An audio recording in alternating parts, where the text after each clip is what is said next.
TJ, entrepreneur, advocate, published author. He's a man of action who has made it his life's mission to serve and benefit others. In 1999, he created Nelligan Sports Marketing.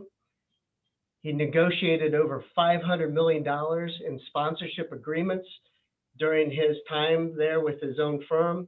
And after 15 years, he sold the company, but he didn't take a break.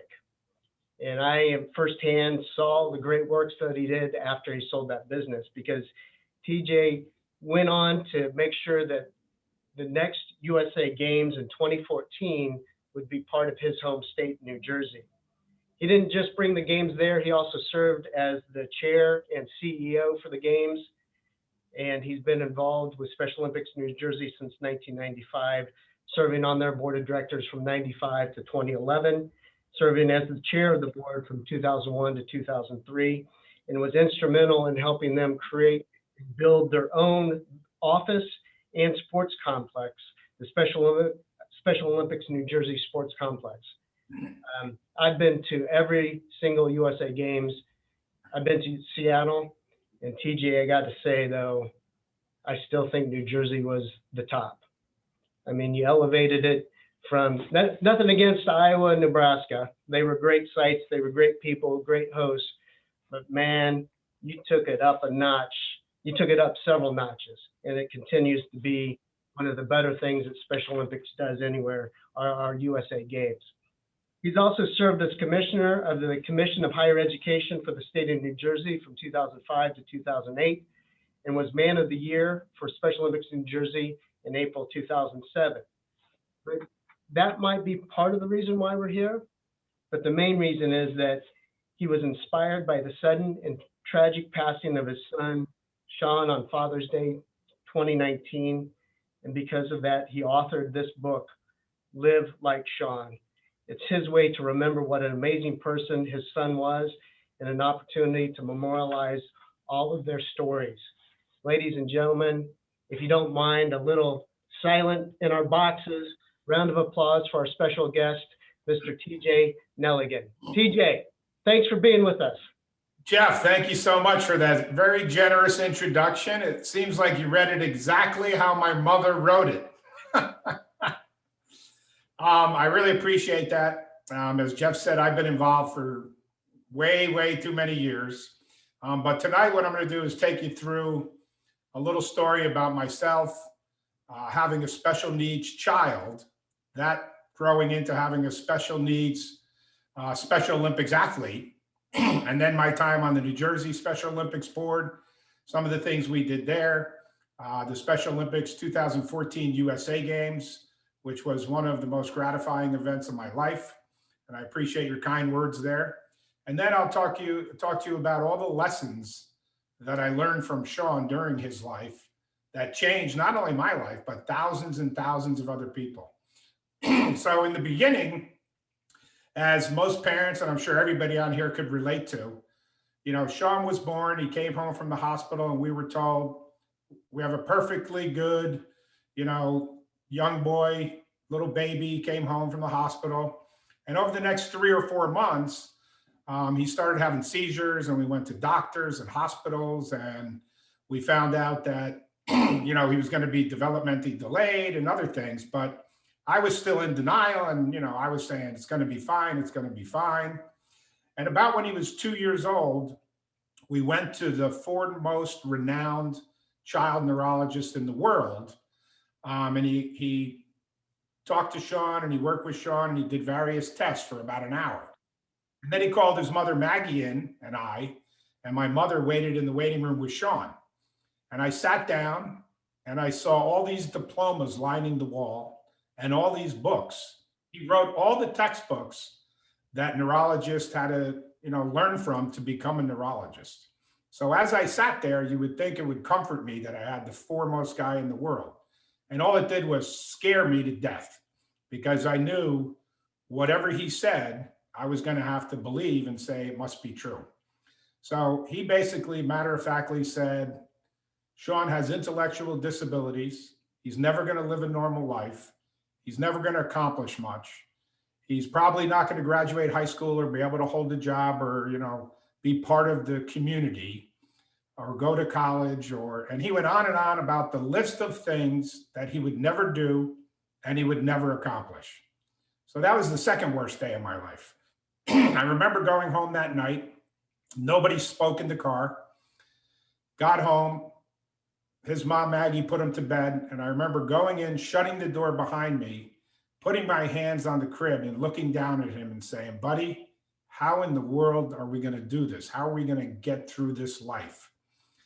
And what's ironic is over the next few years, and I think that's the hardest part for the parents, is the first, 5 to 10 to 12 years, because all you do is go to doctor's appointments and physical therapy and speech therapy. And, he developed very late. But then all of a sudden, when he became in his early teens, he started Special Olympics New Jersey when he was 12.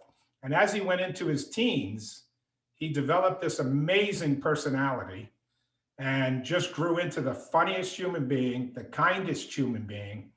And I always say that the hardest part for parents, the hardest part for me, it was my first child. And somehow we think we're entitled to a normal child. And the hopes and dreams we have for our children are our hopes and dreams. So Sean's dreams weren't shattered. Mine were. And at some point I realized he seems perfectly happy to be alive. He's the happiest kid in the world. He didn't know what he couldn't do. He only knew what he could do and what he could accomplish. And, as we went through those steps, I remember a fraternity brother of mine, I went to lunch with him in New York City when Sean was probably about 5 years old. And he told me about Special Olympics.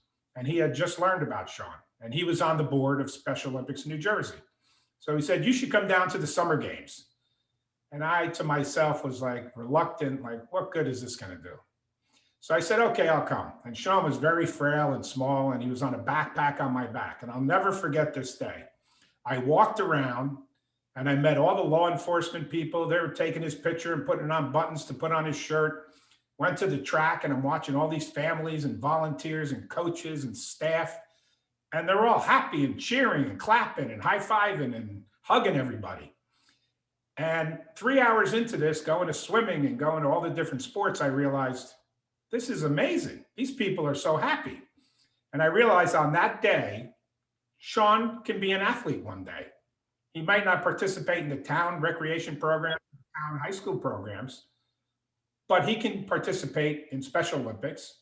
And it took him a few more years because he was so skinny and so frail. And I joined the board that year in 1995 when Mark Edenson was the president of Special Olympics New Jersey and was on it for the next till 2011. And during that time, when I was chairman of the board, Mark was very entrepreneurial, and we decided, you know what? Mark found the Prince tennis racket headquarters, and they wanted $4 million for the building. We didn't have any money. So we're like, you know what? Let's go out and see if we could raise $4 million right after 9/11. And the board, we go to the board meeting, and I'm chairman of the board. I said, we want to make a motion. We're going to go out and raise money and build a one-of-a-kind sports complex. And all of them were like, we need to study this. We need to look at it more. I go, you've been studying it for 5 years. We're going to go out, and if we don't get the money, we don't do it. There's no downside. So long story short, we go out, we raise the money, we build the New Jersey, Special Olympics New Jersey sports complex, which now has tennis courts and soccer fields and bocce ball courts and a gym inside for basketball and volleyball and floor hockey, a family center with a library of books for families to educate themselves, a gym. And I think looking back now that there's a young athlete program, we hosted at the first USA Games, the first young athlete program. And the difference between me going to a hospital and watching Sean in leg braces crying, trying to walk, is you watch these young children with special needs. They're throwing balls and they're going through obstacle courses and they're riding bikes with their feet on the ground. They're having fun, but they're actually doing physical therapy. And then they're teaching them different things. So they're doing speech therapy, but they're enjoying it. They're enjoying their lives and they think they're having fun. That's a far cry from when Sean was that age and you sit in a hospital and it's just awful. So, he ended up marching in to Lions Stadium at the College of New Jersey when I gave the opening welcome to everybody, and there was 5, 6, 8,000 people there. And you know, the law enforcement are amazing supporters of Special Olympics in every state. They're lined up and the athletes are coming in. And I remember seeing Sean on that day march in, and I had a little tear coming out of my eye thinking, wow, this is a big day. And from that day until he passed away in 2019, Special Olympics changed our entire family's lives, changed Sean's life, and it gave him friends and camaraderie. He became very good at basketball and he just loved it. I mean, he loved playing the sports. So in 2003, I was chairman of the board of New Jersey. We went to Ireland for the World Games, Mark and I, and we sat in the stands and watched Bono and U2 and Muhammad Ali and Nelson Mandela and Eunice Kennedy Shriver and every star from Ireland, from Pierce Brosnan, Juliana Moore, Colin Firth, whatever his name is. And there was 80,000 people in Croke Park in Ireland. I work in college sports marketing my entire life, you know, for 25 years. I've been to 25 Final Fours, 10 Super Bowls, Olympics, you name it. That was the most moving event I had ever attended. And on that day, Mark and I talked in the stands and said, we need to do something like this in New Jersey. And that was before there was a USA game, because I think Nebraska was 2008, the first one. So we come back and we started working on if we could host the World Games and blah, blah, blah. And then all of a sudden we come up with the USA Games concept. So we bid for the games, and Bob Gobrecht, rest his soul, we love Bob.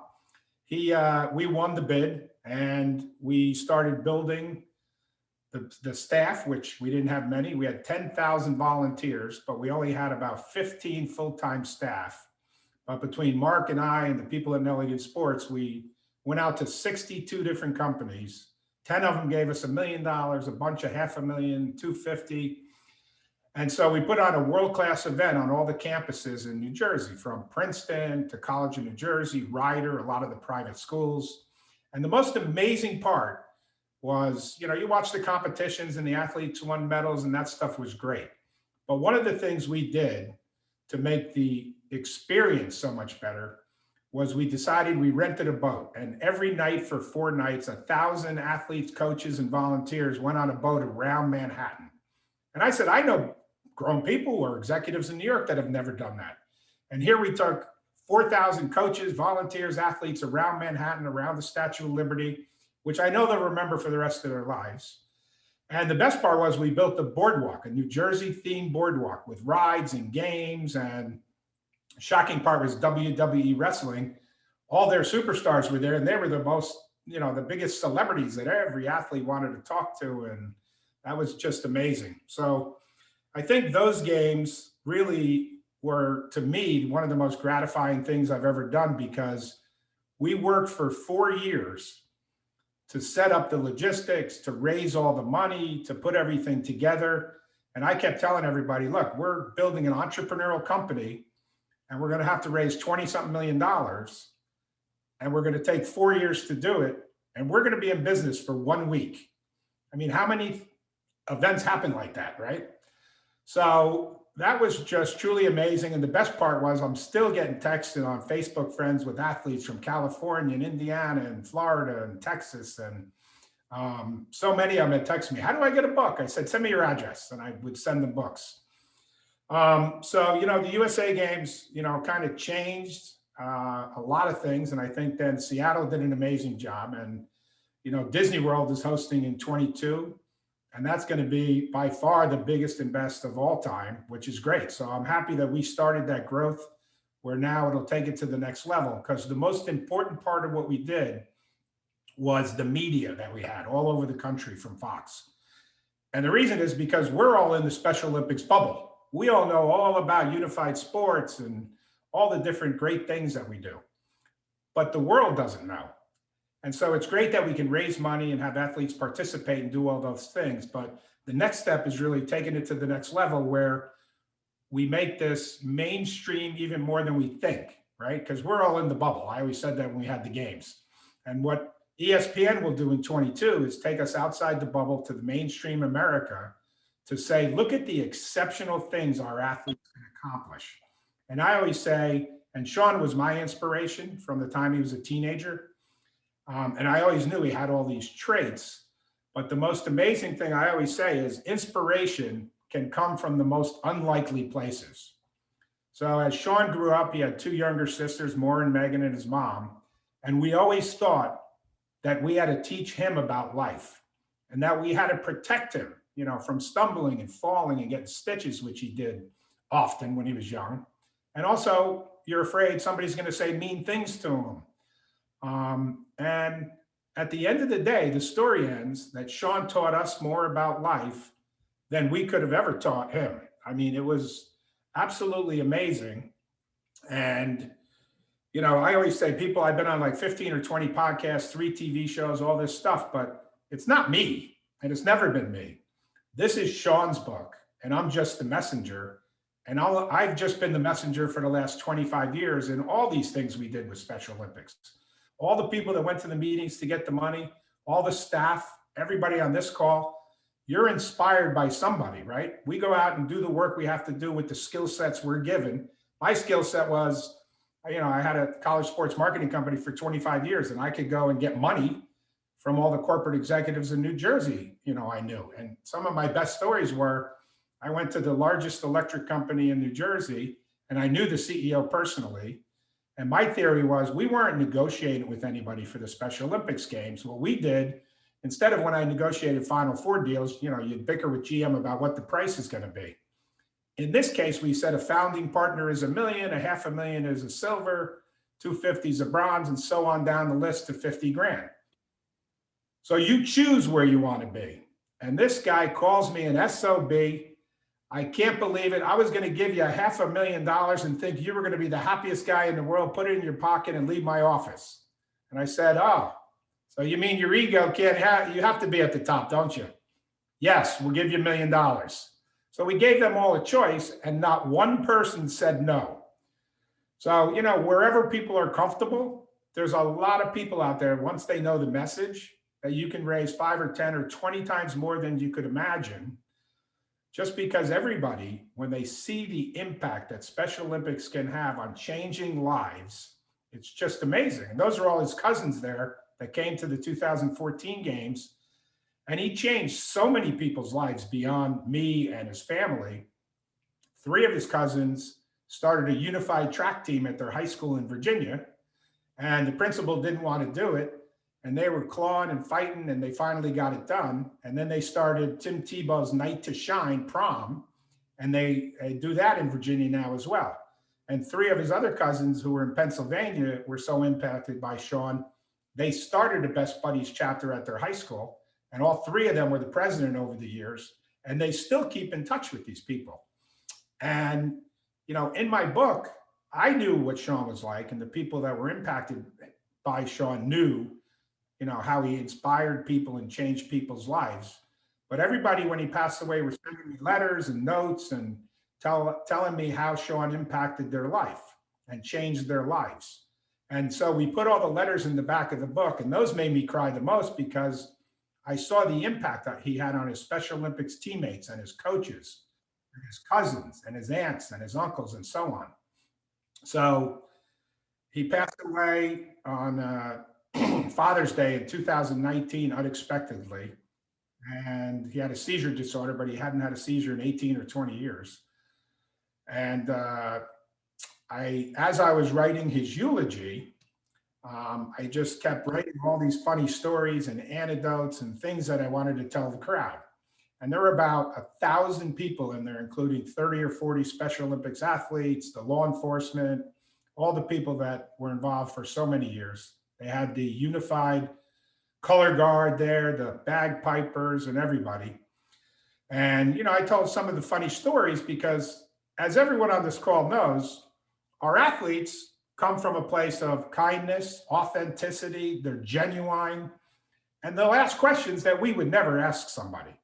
But the recipient always knows it comes from a place of kindness. And one of my favorite stories was that I was on vacation with my family, and there's a guy swimming in the pool in St. Thomas. And Sean woke up at 5:30 in the morning back in those days. So I said, I'll take him downstairs. So I'm at the pool. We find a bagel. We find an orange juice. And there's a guy in the pool with no arms. I mean, no legs. He has no legs and he has one arm and he's doing laps back and forth at the pool. And the only people at the pool is Sean and I. And he's mesmerized watching this guy. So the guy comes over to the edge. He grabs the railing, shimmies himself up and jumps in his wheelchair by himself.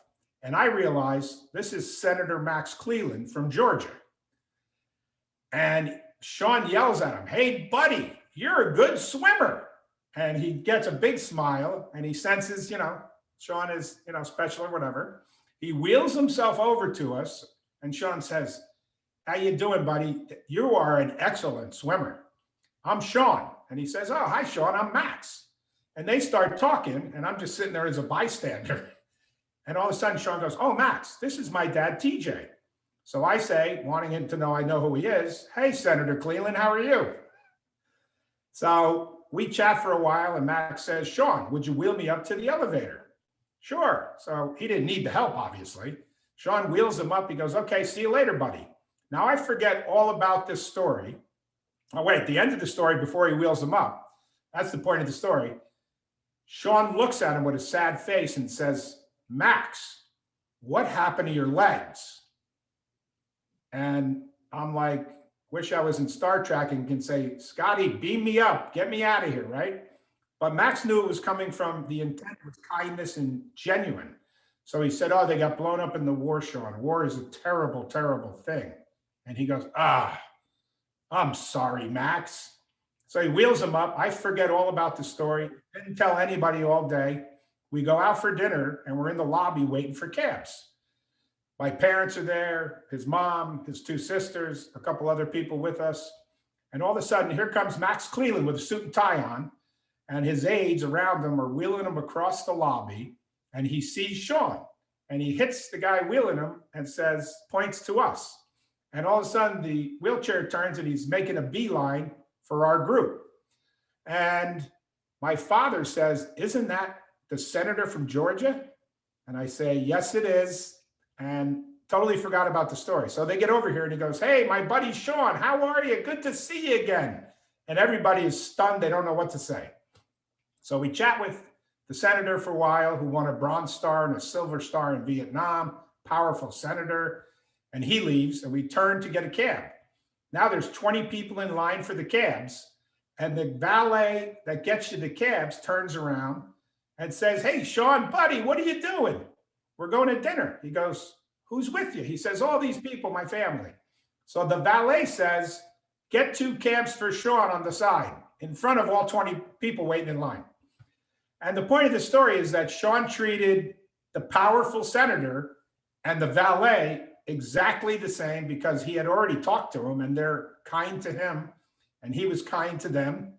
And he treated everybody with the same respect and dignity and kindness. And, he taught us that you have to be accepting, as we know. He saw people and just said, they're just packaged differently than me. But, if they're kind to you, be kind to them, be accepting. And I think that was one of the most amazing things that I learned from Sean was that. So when I told all these stories at his memorial, and then his sister spoke and his mom spoke, a friend of mine, Steve Adubato, who's on television in New Jersey, who knew Sean and I for 20-something years, he comes up to me afterwards and hugs me and says, "TJ, that was great. Live Like Sean is the outline for your book you're going to write. He can help so many people with what he's taught all of us." And of course, I thought he was out of his mind. I'm like, "Did you see my SAT scores? I can't write a book." And so, I ended up sitting down and spent the next year, 9 months probably, writing all the stories. And each chapter has a different lesson of how to be grateful. If people saw Sean, I'm sure they'd say, what does he have to be grateful for, right? But yet he lived grateful. He didn't know what he couldn't do. He only knew what he could do. So I always said that, there comes a day where you don't see the disability anymore. You don't see what they can't accomplish. You only see what they can do and what they can accomplish. And Sean never felt gypped. Sean knew what he could do and lived life extraordinarily. He was a good friend. You know, he was happy all the time. Every day he woke up and he had a good day. And I think that's the hardest part for really driven people and type A personalities is we say, when we get to the destination or when we reach our goal or when we grow the company to such size, then I'll be grateful and happy. But you never do, because once you get to the goal, we move the goalposts and we say we can do 2 or 3 times this revenue. So he taught me in his teen years all the way until he passed away that life is a journey and you need to be grateful for what you have and what you can do. And everybody on this call and the hundreds of thousands of volunteers and staff and coaches and law enforcement that do an unbelievable job. To me, you and all of them are the heroes of this organization. I never would have got involved. I got involved through Sean. So I found my way there through my college fraternity brother because of Sean. But then once I got there, I spent the rest of my life there. And one volunteer in New Jersey said, she always teaches and coaches the volunteers. And she said, trust me, well, who's all the new people? Stand up. She said, I came for a weekend 25 years ago. And as you know, once people come for a weekend, they're hooked for life because we get so much more out of being involved with the athletes than we could ever give them. And he is the perfect example of that. And, so I wrote this book, and I think that at first I said, oh, we'll print 200 copies and we'll give them out to friends and family and coaches, and all the people that were involved with them. And then it evolved took on a life of its own. And it's Sean's message. And, his sisters and his mom and I always used to say, in the beginning, when I looked at that crib crying, I said, how am I going to live this life, Sean? How are we going to do this? And now I say, how am I going to live without him here with me?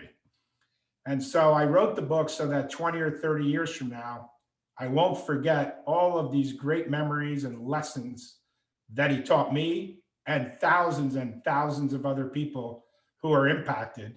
And then you multiply that by the, almost 1 million athletes in the United States, and you look at the impact that all of those athletes have on the country and on the world, it's astounding. And that's why I'd like to see the profile. And as it keeps growing and growing, it's one of the great organizations ever.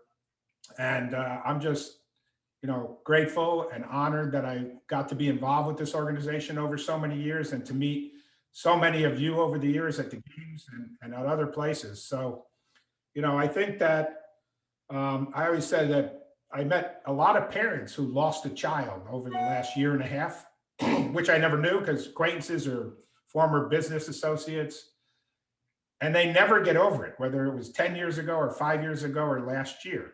So I realized, that part of me died with Sean, but part of him will live on in me forever. And that this book is his book. I'm the messenger, but this is going to be his legacy. And that's what makes me proud, is that I'll never forget the stories, because now I can just reread the book when I get old and I forget them. And the book will be his legacy. And I hope that he will teach so many people and help so many people with these lessons. Thank you.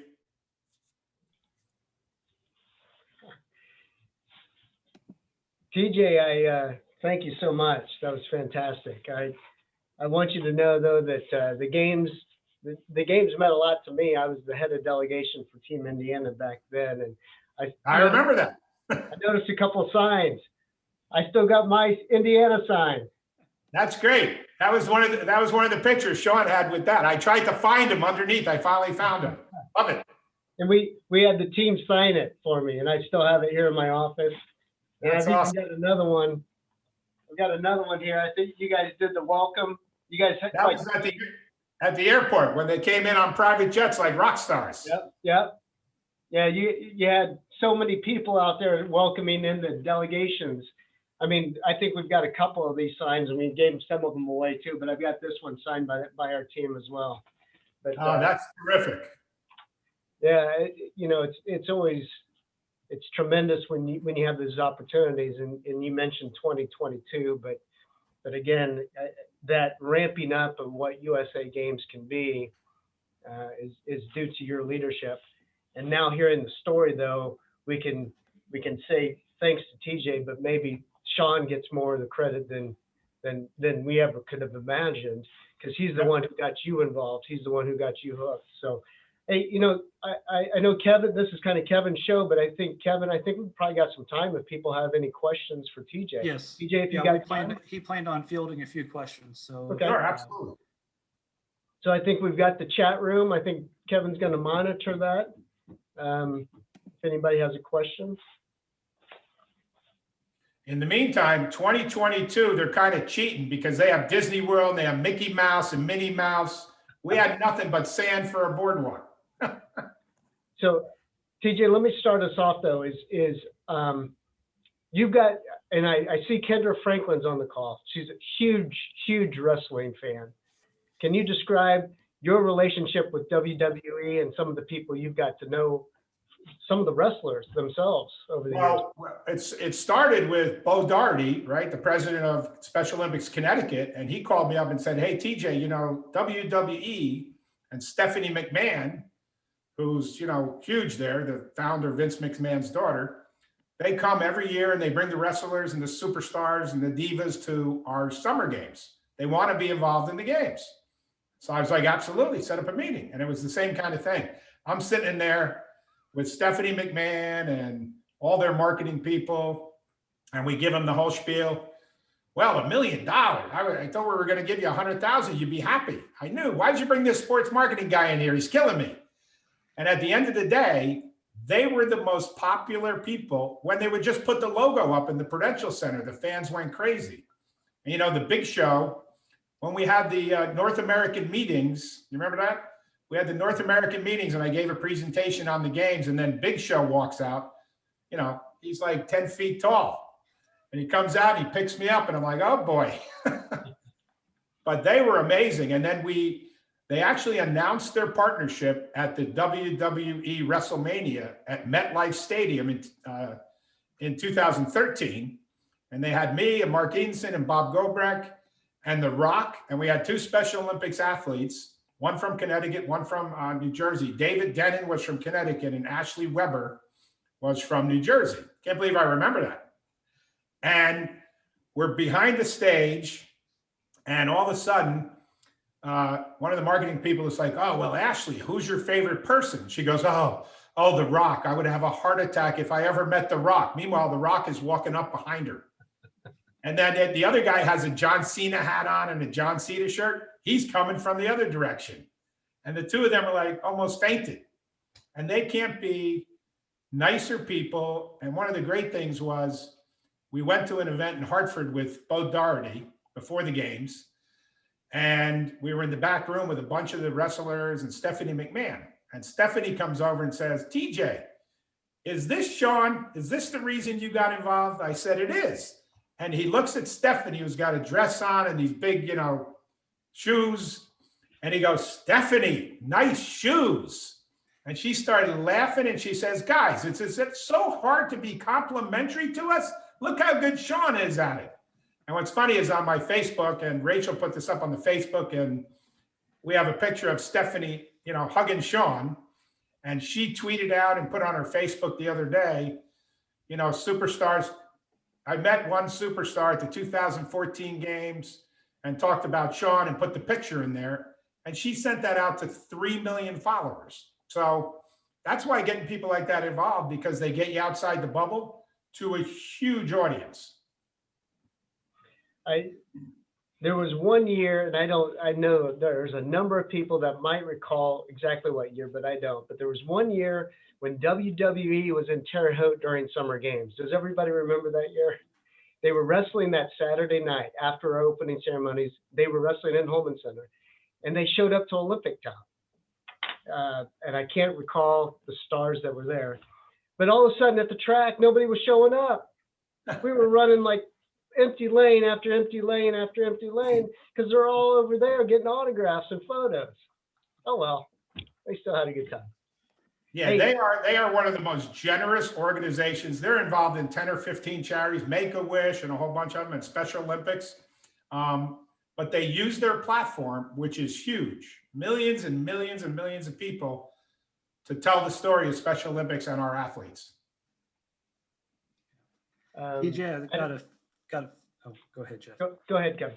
Okay, I was going to say we got a few questions that came in through the chat.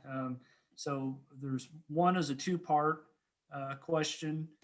What sports did Sean compete in Special Olympics? I know we saw this basketball picture, but what other sports did he do? Sean participated in basketball, which he liked the best, but he didn't play defense like the whole Nelligan family. We say if you get an assist, it's like a turnover. We just shoot. And he didn't play defense. I remember one game, a shorter athlete goes right past him. He moves out of the way, watches him score, high fives the opponent. And later I said, Sean, you could have blocked his shot. And he goes, Dad, that's not nice. And then he also played soccer, which he didn't really like. He just did it because the same people were on the team, because he didn't like all the running. But he played bocce in the 2014 games and actually won a gold and a silver. And his strategy was, as soon as someone threw the little ball, if they threw it all the way to the other end, he's going to lose the game. But the ones that threw it just past the halfway point, that's where he threw every ball. So he looked like he was like a professional as long as it was just past halfway. So the last game, the first athlete throws it just past half court. I go, oh my God, we're going to win a gold. And he did. That's great. That's great. And then the second part of the question is what is your favorite sport to watch? College basketball. College basketball. And that's the one I think you worked with the most in your sports marketing, correct? Right. I went to 25 Final Fours in a row until I sold the company. Now I haven't gone to anything. And then another question in there. TJ, the whole tournament's over here now. I was just going to say, Indiana is going to be the place to be in March. You have every round of every game. Yeah. Unfortunately, though, I'm not sure anybody's going to be able to go into the buildings, but I mean, they're all here. That's the bummer. But I'll tell you what, Indianapolis is one of the best Final Four cities. The only one that's even close is San Antonio.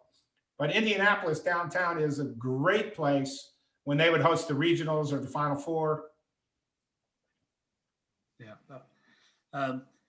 That was part of our marketing for getting the Super Bowl too, is because we'd hosted so many of the Big Ten and the NCAA tournaments here. So we had the facilities in just the nice downtown area. Second question in here so far, and maybe Rachel will want to put this information in for you. Some people are wanting to know where they can get the book.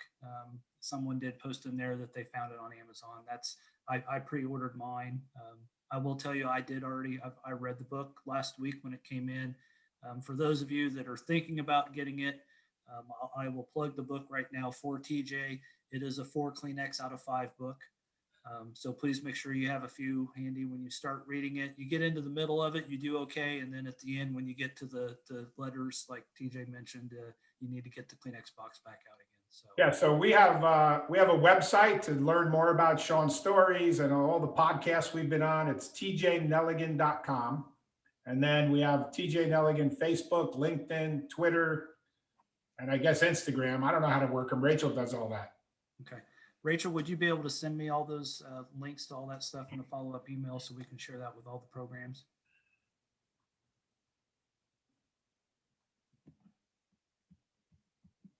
Hopefully we didn't lose Rachel.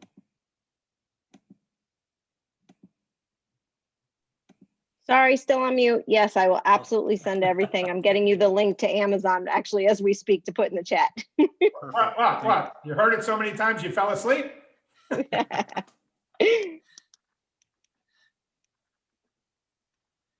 Anybody else have any other questions for TJ while he's here with us? I got one more memory from 2014 though. It tells you how high powered this guy is who's on Zoom with us here tonight. We had to travel hour and a half from the campus to opening ceremonies, TJ? Yeah, and they even closed down one of the lanes on the turnpike and it still took forever. No, that's what I was going to say. These guys got the New Jersey Turnpike shut down for only our buses. I mean, it was like 100 buses that just came in, and you could see all the on-ramps were blocked by the state troopers. And we were the only ones on the highway going in that direction. And we had, the state troopers we're taking the buses there. That's why it's good to have law enforcement torch runs, guys. And the Port Authority chief, Bob Belfiore, who runs the torch run, he just called all his buddies and said, shut everything down. So can I use your name if I ever get pulled over in New Jersey? Yes, just say Bob Belfiore. I got pulled over once, and a young kid, he goes, I said, oh, I just left a meeting with Bob Belfiore at Special Olympics, Port Authority chief. He goes, oh yeah? Call him. It's like, okay. And I dialed the number. Before I hit send, he touched my hand. He said, okay, have a nice day. Goodbye. Well, TJ, Kevin, any other? just there was not any more questions in there, TJ. Just a lot of individuals just posting what a blessing it probably was to be able to have Sean for the years you did, and it sounds like he was a great young man, and just blessings for his memories through the book. So Well, I appreciate that very much, everybody. What an honor to be here today and talk about this. And, I don't know if I said this already because I forgot, but, Sean's sisters and his mother and I realized later that God gave us Sean for a reason. He was the best son he could have ever given us. And I think we were the best family that he could have ever had. We took him everywhere. And even if he did something inappropriate, certain times, young and whatever, if anybody had a problem with it, it was their problem. It wasn't our problem. And I think that allowed him to feel that freedom to grow into the extraordinary person he was and just to be himself. thank you TJ, so much. I can't think of a better way to end this. So thank you so much for joining us. And I'm not sure that you're getting the credit as the incredible dad that you are. So kudos to you. And I'm going to say that there's probably nobody better to be Sean's dad than you. So thanks for joining us tonight. This was fantastic. Thank you. It was an honor for me to be here. I'll be there in March. Get me some tickets. I'm sure there's going to be some empty seats.